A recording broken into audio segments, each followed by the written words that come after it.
नमस्ते। कोरोना के वैश्विक महामारी के बीच आपके साथ उपस्थित हूँ।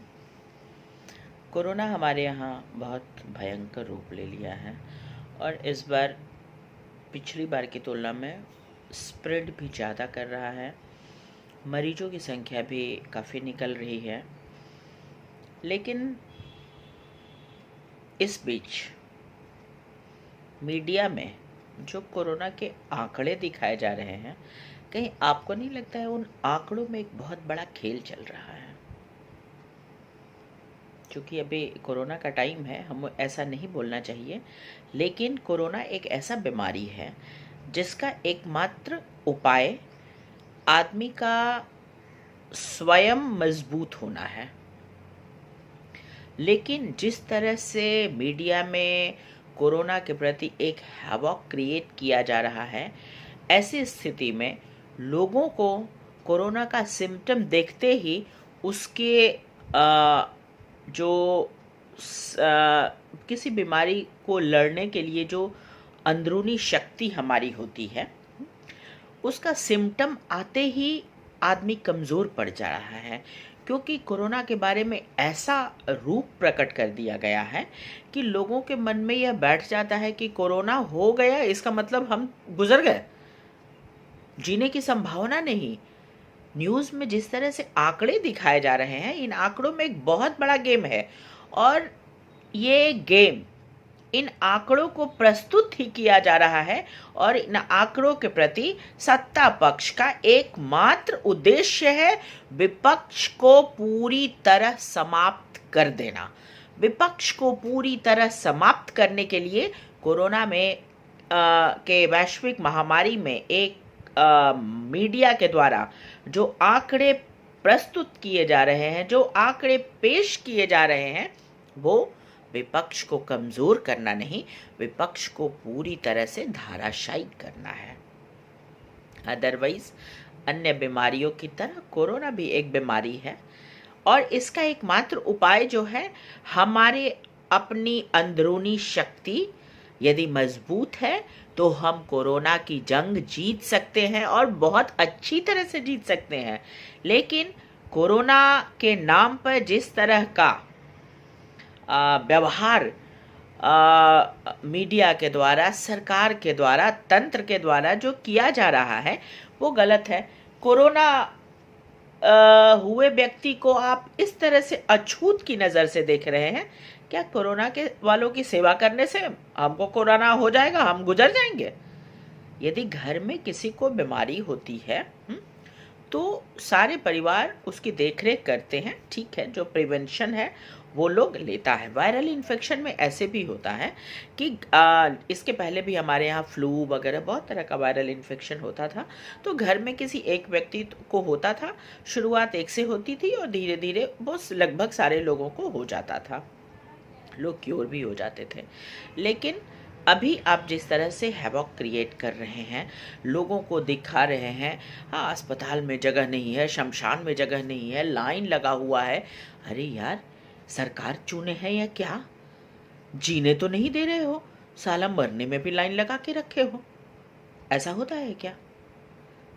तो इस तरह का जो आप माहौल क्रिएट कर रहे हैं, इससे लोगों को की जीने की क्षमता, बीमारी होते ही लोगों के उससे लड़ने की क्षमता जो है वो कमज़ोर हो जा रही है।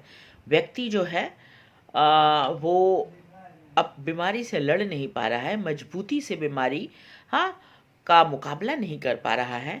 तो ऐसे समय में मेरा आने का एकमात्र उद्देश्य है कि कोरोना एक महामारी है, नो डाउट, मैं भी इस बात को मानती हूँ, महामारी है, लेकिन ऐसी बीमारी नहीं है कि इससे मर ही जाएंगे हम, नहीं। हमारे अंदर की शक्ति जो है ना, इतनी मजबूत है, हमको सिर्फ उसको बना के रखना है। उसके लिए जो ज़रूरी प्रिवेंशन है वो आप ज़रूर करिए, हाँ, लेकिन इतना घबराने की ज़रूरत नहीं है। और जिस तरह से सत्ता पक्ष के द्वारा ये जो दिखाया जा रहा है ना कि जलाने के लिए लाइन लगा हुआ है, शवदाह में जगह नहीं है, फलाना में जगह नहीं है, ये नहीं है, वो नहीं है। यार, यदि जगह नहीं है तो सरकार चुने हैं, कठपुतली नहीं न चुने हैं। हाँ, अस्पताल की संख्या बढ़ाओ, हाँ, इतने दिनों से वैश्विक महामारी को आए हुए आज साल भर से ऊपर हो गया, क्या कर रहे थे? ये ताली बजाओ थाली बजाओ करने के लिए फुर्सत था आपको? मन की बातें कहने का फुर्सत था आपको? हम्म? और हॉस्पिटल की व्यवस्था, कोरोना ऐसा तो नहीं था ना कि बीच में कोरोना भाग गया था? भागा नहीं था ना कोरोना, था ही ना। इस बीच सरकार क्या कर रही थी? क्यों नहीं व्यवस्था की? उसको पता नहीं था? वो आज से नहीं, फर्स्ट टर्म में ही जब कोरोना आया था तो बार बार दम्भ भर रही थी सरकार, इसका दूसरा टर्म आएगा, इसका तीसरा टर्म आएगा, दूसरा टर्म और भयानक होगा, तीसरा टर्म और भयानक होगा। तो इन दूसरे और तीसरे टर्म के लिए आपकी तैयारी क्या थी? आपकी तैयारी यही थी, हाँ, कि शवदाह में लाइन लगा रहेगा, शवगृह में लाइन लगा रहेगा, बेड नहीं रहेगा, फलाना नहीं रहेगा, चिलाना नहीं रहेगा।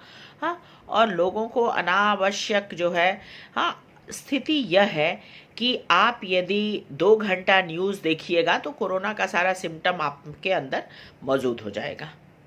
क्योंकि न्यूज़ में आजकल देश में कोई समस्या नहीं है, सिर्फ कोरोना और कोरोना।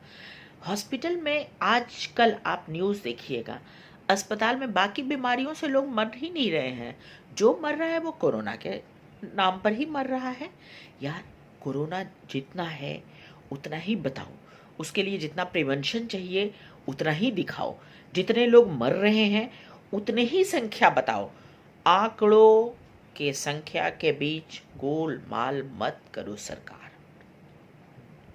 विपक्ष को धाराशायी करने के लिए सत्ता पक्ष के द्वारा जो यह खेल खेला जा रहा है, यह बहुत गंदा खेल है। और इसके आड़ में, कोरोना के आड़ में बहुत तरह की बातें हो रही है, सरकार की योजनाएं चल रही है, लेकिन विपक्ष हम पर हावी न हो, महंगाई के लिए विपक्ष हावी न हो, बेरोजगारी के लिए विपक्ष हावी न हो, बढ़ते हुए अपराध के लिए विपक्ष हावी न हो। इसके लिए एक बहुत अच्छा उपाय है ना, कोरोना कोरोना कोरोना। आप मार्केट खोल रहे हो, स्कूल कॉलेज आप नहीं खोल रहे हो। क्यों नहीं खोल रहे हो आप स्कूल कॉलेज? आप यदि गौर से देखिए तो स्कूल कॉलेज में जो जाने वाले विद्यार्थी हैं, हम स्कूल की बात नहीं करेंगे, 2 मिनट के लिए आप स्कूल को छोड़ दीजिए। कॉलेज में जो जाने वाले विद्यार्थी हैं वो पढ़े लिखे शिक्षित हैं, उनको पता है कि कोरोना फैलने वाला बीमारी है, उसका क्या उपाय है। हाँ, तो आप स्कूल कॉलेज को खोलकर वहाँ पर आप व्यवस्था टाइट करते, सैनिटाइजेशन की व्यवस्था करते, मास्क चेकिंग की व्यवस्था करते। जो क्लासेस हैं उसको 2 शिफ्ट में, 3 शिफ्ट में, 4 शिफ्ट में, जो भी आपको लगता आप उसको करके चला सकते थे। मार्केट में जहाँ की जो भीड़ होती है वो एकदम जो है ना, हाँ, वो इनडिसिप्लिन होती है, कोई रूल्स वहाँ नहीं होता है, कोई रूल्स को वहाँ फॉलो कराने वाला भी नहीं होता है। लेकिन कॉलेज की भीड़ अनुशासित भीड़ होती है, उसको कंट्रोल किया जा सकता है। तो आपने स्कूल कॉलेज बंद कर दिया, क्योंकि स्कूल और कॉलेज से आपके इकोनॉमी को कोई फ़र्क नहीं पड़ता था। हाँ, लेकिन मार्केट यदि आप बंद करिएगा तो आपके इकोनॉमी को फ़र्क पड़ेगा, आपकी आर्थिक व्यवस्था कमज़ोर होगी, इसलिए आपने मार्केट खुला छोड़ा। भले ही लोगों को कोरोना हो, लेकिन स्कूल कॉलेज आपने बंद कर दिया। लेकिन आपने कभी गौर किया, इसके पहले भी कोरोना का पहला फेज़ भी आया, ये दूसरा फेज़ है सरकार। ये इस दूसरे फेज़ में, पहले फेज़ में भी आपने देखा कि स्कूल कॉलेज के शिक्षक, प्राइवेट स्कूल के शिक्षक, बहुत लोग हैं, सरकारी स्कूल के शिक्षक, हाँ, उनकी स्थिति बहुत दुर्दिन वाली हो गई। जो कोचिंग, बहुत से ऐसे परिवार हैं जिनका पेशा, जिनका जीविकोपार्जन कोचिंग के सहारे होता था, उनकी स्थिति फर्स्ट फेज़ में ही बहुत ख़राब हो गई थी। तो कोरोना का जो दूसरा लहर आया, उसमें आपने कोचिंग संचालकों के लिए, बाकी लोगों के लिए सरकार ने क्या व्यवस्था किया? किस आधार पे आप उनको छोड़ दिए? ये जो बेरोजगारी की मौत होगी, ये जो महामारी की मौत होगी, ये जो आंकड़ों का खेल खेल रहा है सरकार, इसकी जिम्मेदारी कौन लेगा? शिक्षा जगत पूर्णतः बर्बाद हो गया है। आज 1.5-2 साल से हम अपने बच्चे को घर में बैठाए हुए हैं, आप कहते हैं ऑनलाइन। महाशय, ये बिहार है। यहाँ ऑफलाइन क्लासेस में क्या होता है, ये कभी कॉलेज का मुआयना जाकर कर लीजिए। और ऑनलाइन क्लासेस के भरोसे आप, ये भारत है, ये बिहार है, ये अमेरिका इंग्लैंड नहीं है जो आप ऑनलाइन ऑनलाइन जोर दे रहे हैं। यहाँ ऑफलाइन क्लास में तो जो स्थिति होती है वो शायद यहाँ के विद्यार्थी जान रहे होंगे। हम भी बिहार के हैं, इसलिए हमको पता है कि क्या क्लासेस होता है। और ऑनलाइन क्लासेस के नाम पर बच्चों का भविष्य आप बर्बाद कर रहे हैं। कोचिंग संचालक सड़क पर आ गए हैं, विद्यार्थी सड़क पर आ गए हैं। जिन लोगों का कैरियर अभी टर्निंग पॉइंट था, वो लोग 2 साल से बैठे हुए हैं। इस तरह से सरकार किस दिशा और किस दशा में देश को ले जा रही है, बहुत चिंतित प्रश्न है। कितने दिनों तक कोरोना का यह खेल खेलेगी सरकार? कोरोना है, यदि है तो उसका उपाय करिए। कोरोना बहुत ज़्यादा स्प्रेड कर रहा है, आप टीका की संख्या बढ़ाइए, टीका केंद्र की संख्या बढ़ाइए।